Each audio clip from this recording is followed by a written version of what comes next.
Notre invité sur la ligne de front est l'honorable Assarid Ag Imbarkawan, deuxième vice-président de l'Assemblée nationale du Mali. Sans détour, l'élu de Gao met en cause la responsabilité totale du MNLA dans les atrocités, viols et amputations survenues dans les régions nord.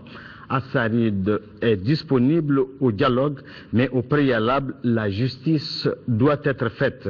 Pour lui, pas de casque bleu au Mali avant la reconquête et l'élection. Il est au micro de Abbas Fambouri Traoré. Assarid, vous êtes un élu des régions du Nord, mais quel regard vous portez sur cette guerre qui nous a été imposée? Le regard que j'ai par rapport à cette guerre, c'est que c'est une guerre tout à fait regrettable. Et vous l'avez dit vous-même, c'est une guerre qui nous a été imposée, non seulement par le MNLA, par Ansardine, par les Moujaou, et tout cela consolidé par l'AQMI. Tous ces gens-là nous sont venus de la région de Kidal pour venir atterrir à Gao et venir atterrir à Tombouctou. Donc c'est exactement ce que vous venez de dire, c'est que c'est une guerre qui a été imposée au peuple malien. Le peuple malien n'a jamais imaginé un seul instant que les fils de ce pays soient à même un jour vraiment d'amener une guerre comme ça avec Al-Qaïda en territoire malien. Donc c'est une guerre tout à fait regrettable. Et ceux qui ont amené cette guerre-là chez nous vont les regretter amèrement. Honorable, MNLA, Ansardine, AQMI, qu'est-ce que représentent ces mouvements à vos yeux? C'est le MNLA qui a été le cheval de Troie d'Ansardine, du Moujaou et de l'AQMI.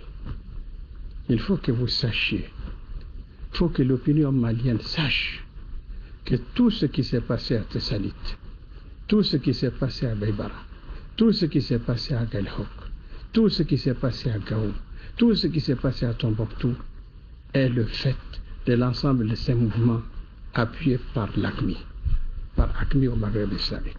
Quand vous dites tout ce qui, savez-vous, faites allusion aux atrocités, aux viols, aux violences et de tout acabit? Je fais allusion à tout ce qui s'est passé dans le nord du Mali depuis le 17 janvier 2012. Tout ce qui s'est passé, c'est le fait de tout cet ensemble-là, de tous ces mouvements-là ensemble, unis. Ils sont venus ensemble. Ils se sont installés ensemble. Ils ont fait ce qu'ils veulent ensemble. Ils ont violé ensemble. Ils ont martyrisé ensemble. Ils ont pillé les outils de développement de ces régions-là ensemble. Donc tout ce qui s'est passé, ils l'ont fait ensemble. Ils l'ont fait ensemble. Mais, honorable, les gens pensent que au niveau du pays, que c'est plutôt une guerre Touareg. Est-ce que ça, vous le partagez? Je ne partage pas du tout. Vous savez, j'ai toujours demandé, dans les milieux les plus officiels, qu'on ne passe pas tout le temps à dire sur tous les toits que la rébellion est les Touaregs. La rébellion n'est pas une rébellion Touareg. Elle n'est pas une rébellion arabe. Elle n'est pas une rébellion des gens du Nord par rapport à des gens du Sud. Les médias internationaux sont partis à Gao et venir à Tombouctou. Donc c'est exactement ce que vous venez de dire, c'est que c'est une guerre qui était imposée au peuple malien. Le peuple malien n'a jamais imaginé un seul instant que les fils de ce pays soient un jour vraiment d'amener une guerre comme ça avec Qaïda en territoire malien. Donc c'est une guerre tout à fait regrettable. Et ceux qui ont mené cette guerre-là chez nous, vous les regrettez amèrement. Honorable, MNLA, Ansardine, AQMI, qu'est-ce que représente ce mouvement à vos yeux? C'est le MNLA qui a été le cheval de Troie d'Ansardine, du Moujaou et de l'AQMI. Il faut que vous sachiez, il faut que l'opinion malienne sache que tout ce qui s'est passé à Tessalit, tout ce qui s'est passé à Baïba, tout ce qui s'est passé à Galhok, tout ce qui s'est passé à Gao, tout ce qui s'est passé à Tombouctou est le fait de l'ensemble de ces mouvements appuyés par l'AQMI, au Maghreb islamique. Quand vous dites tout ce qui, savez-vous, faites allusion aux atrocités, aux viols, aux violences et de tout acabit? Je fais allusion à tout ce qui s'est passé dans le nord du Mali depuis le 17 janvier 2012. Tout ce qui s'est passé, c'est le fait de tout cet ensemble, de tous ces mouvements-là ensemble, unis. Ils sont venus ensemble. Ils se sont installés ensemble. Ils ont fait ce qu'ils veulent ensemble. Ils ont violé ensemble. Ils ont martyrisé ensemble. Ils ont pillé les outils de développement de ces régions ensemble. Donc tout ce qui s'est passé, ils l'ont fait ensemble. Ils l'ont fait ensemble. Mais, honorable, les gens pensent que au niveau du pays, c'est plutôt une guerre Touareg. Est-ce que ça, vous le partagez? Je ne partage pas du tout. Vous savez, j'ai toujours demandé les milieux les plus officiels, qu'on ne passe pas tous les temps à dire sur tous les toits que la rébellion est Touareg. La rébellion n'est pas une rébellion Touareg. Elle n'est pas une rébellion arabe. Elle n'est pas une rébellion des gens du Nord par rapport à des gens du Sud. Les médias internationaux sont partis jusqu'à dire qu'il y a un fossé entre les populations du Nord et les populations du Sud. Ce qui est absolument faux. C'est absolument faux. Donc, ce qui se passe, c'est une rébellion qui nous a été imposée par un petit groupe de jeunes qui, pour la plupart, sont revenus de la Libye après tout ce qui s'est passé en Libye. Je vous dis très clairement que les gens du NLA, aujourd'hui, qui sont plus ou moins couverts par la France, il faut le dire très clairement, ne sont même pas représentatifs des populations du Sud. A fortiori, des populations du Nord. Quand on va jusqu'à écrire que ce sont les vrais représentants des populations du Nord, il faut que la communauté internationale comprenne que les populations les plus nombreuses dans le nord du Mali sont les populations Songoï, sont les populations Peul, sont les populations Bambara. Nous autres Touareg et Arabes, nous sommes une minorité des populations qui vivent dans le nord du pays. Il faut que ça soit clair pour tout le monde. Donc, un groupe de Juifs Touareg ne peut pas représenter l'ensemble des populations du nord, ne peut même pas représenter les populations de Kidal. La région de Kidal a fortifié les populations du nord de manière générale. Il y a des organisations, des ONG, comme Women Rights, beaucoup d'ONG qui ont tiré sur la sonnette d'alarme. J'ai regardé une audition au niveau du Congrès américain. Audition au cours de laquelle il y a un certain nombre d'ONG qui ont dit très clairement à des responsables américains qu'ils ne comprennent pas pourquoi les gens caressent les Mélas dans le sens du voile. Alors que les Mélas qui a commis toutes les bévues à Gao, qui a commis toutes les bévues à tous les nord du Mali. Moi, j'étais là, écoutez ces ONG là. J'étais aux États-Unis d'Amérique. Et c'est exactement ce qui se passe aujourd'hui avec la France. En tout cas, ce n'est pas le langage de François Hollande, ce n'est pas le langage de Laurent Fabius, qui est ministre des Affaires, heureusement, qui est ministre des Affaires étrangères, mais c'est le langage d'un lobby qui est là et qui est bien installé et qui parle, on ne sait au nom de qui ce lobby parle.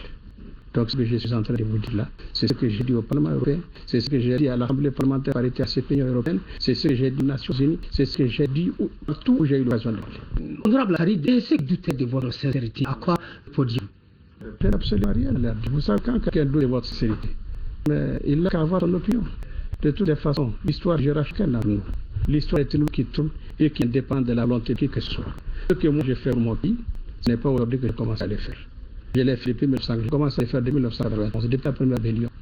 Et je voudrais simplement à ce sujet que vous puissiez interroger le professeur Lino Diallo, avec lequel j'ai travaillé pendant 10 ans sur cette question. Donc si quelqu'un aujourd'hui ne croit pas en sincérité, c'est son problème. Le dialogue, la réconciliation, est-ce qu'il faut mettre au préalable? Je pense qu'il faut prendre un dialogue intermédiaire, mais un dialogue intercommunautaire qui va simplement concerner les populations du Nord. Il faut cette fois-ci aller au-delà des populations du Nord. Il faut aller vers un dialogue interallié pour qu'on termine définitivement avec cette affaire-là. Maintenant, ce qui concerne les conciliations. Mais je vous assure, vous ne comprenez pas. Il n'y a pas de problème entre les populations du Nord. Les populations du Nord sont prêtes dès demain s'il y a pas à accepter actuellement. Mais ce que les populations du Nord ne sont pas prêtes à accepter, c'est le retour du Ménéla dans la ville de Gao, le retour du Ménéla dans la ville d'Asso, le retour du Ménéla dans les différentes villes. Ça, la population ne va jamais l'accepter. Il n'y a pas de grand problème entre les populations noires sédentaires et les populations touareg qui, en aucun moment, n'ont participé à ce genre de choses. Donc je pense que si on parle de conciliation, ça ne posera aucun problème entre les populations. La question de l'impunité, ça dit que les crimes commis par les MNR ne doivent pas rester impunis. C'est ce que je vous dis. Dans les conditions normales, l'État va prendre ses responsabilités. Ça dit que les choses sont entre les mains de l'État. Nous avons déjà déposé un dossier au niveau de la Cour pénale internationale. C'est fait par le gouvernement malien. Normalement, la Cour pénale internationale va déjà agir. Je vais déjà lancer des mandats internationaux contre un certain nombre de gens qui sont connus et dont il faut se trouve au niveau de la Cour pénale internationale. Et au niveau national, on connaît les gens. Tous les gens qui ont commis le crime, qu'ils soient du MLA, qu'ils soient dans Sardine, qu'ils soient du Moujaou, qu'ils soient de l'AMI, sont bien connus. Ils sont bien identifiés. Il n'y a aucune raison que la justice malienne se saisisse de ce dossier. Il n'y a aucune raison que la justice malienne ne soit pas amenée au jour d'aujourd'hui à lancer des mandats d'arrêt internationaux contre un certain nombre d'individus, un certain nombre de chefs qu'on connaît très bien et qui ont commis vraiment des scènes horribles dans cette partie de notre territoire. Malheureusement, il y a 2 élus nationaux. Il y a plusieurs élus nationaux. Il y a plusieurs députés. Il y a 6 députés. Enfin, on peut dire 6 anciens députés parce que de toute façon, ce sont des gens que nous ne prenons plus en charge au niveau de l'Assemblée nationale. Et il y a aussi les élus locaux. Il y a des maires, il y a des conseils municipaux. Il y a tout ce monde-là. Tous ces gens-là qui ont rejoint les MLA, qui sont partis avec les MLA. Donc, ils sont très nombreux parce qu'ils appartiennent à cette région. Sujet de l'avenir des casques bleus dans notre pays, quelle est votre position, honorable Harid? Je n'en veux pas du tout. Je ne sais pas pourquoi on commence à parler de casques bleus. Je ne comprends pas d'où est-ce que cette idée est venue. D'interposition peut-être. Interposition par rapport à qui?